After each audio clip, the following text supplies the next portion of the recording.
અનોખું મ્યુઝિયમ 1962 થી અત્યાર સુધીના વાસણોનું આ મ્યુઝિયમ છે તૈયાર કરાયું છે।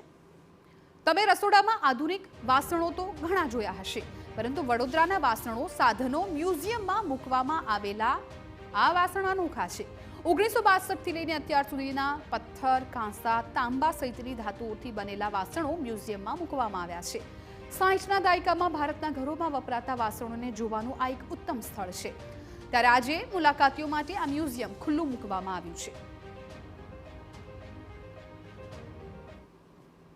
બધા જ આવી શકે છે, મોસ્ટ વેલકમ। અને ક્યારે પણ જ્યારે પણ એમને ઈચ્છા થાય કે જૂના વાસણો જોવા છે અને જે પ્રિમિટિવ ટાઈમ્સની યાદો નવી કરવી છે તો ઓલ આર વેલકમ અને બધા માટે જ આ ખુલ્લું છે। પ્રિઝર્વ તો ઘણા ટાઈમથી કરતા હતા, પણ અમારી પાસે રૂમમાં એમને પડી રહ્યા હતા, તો અમે આને ડેવલપ તો છેલ્લા વર્ષમાં ફર્સ્ટ યરમાં જ્યારે મેં આ ટોપિક લીધો તે ટાઈમથી અમે સ્ટાર્ટ કરી દીધું હતું, અને પછી ઇનિશિયલ છેલ્લા 4 થી 6 મહિનામાં અમે આખું ડેવલપ કરવાનું તૈયાર કર્યું। હાલના ટ્રેન્ડ અને ભૂતકાળમાં કયા પ્રકારના વાસણો ઉપયોગ થતા હતા તે જોવા માટે હવે ગૂગલ જોવાની જરૂર નહીં પડે, કારણ કે વડોદરાના નગરજનો વડોદરા શહેરની MS યુનિવર્સિટીમાં બનાવવામાં આવેલા હાઉસહોલ્ડ ઇક્વિપમેન્ટનું જે મ્યુઝિયમ છે ત્યાં આગળ 1962થી તેના પહેલાં વપરાતા વાસણો અને ત્યારબાદ અત્યારના ટ્રેન્ડ પ્રમાણે તમામ જે વાસણોનો ઉપયોગ થાય છે આ તમામ વાસણો માટેનું એક મ્યુઝિયમ તૈયાર કરવામાં આવ્યું છે।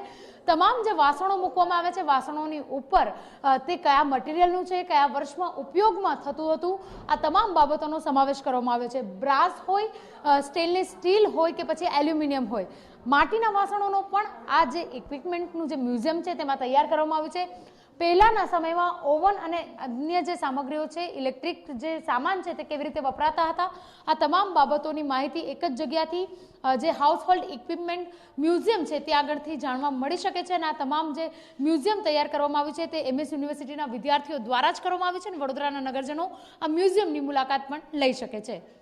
કેમેરા પર્સન રોહિત ગોયલ સાથે અંજલિ ઓઝા, TV9 વડોદરા।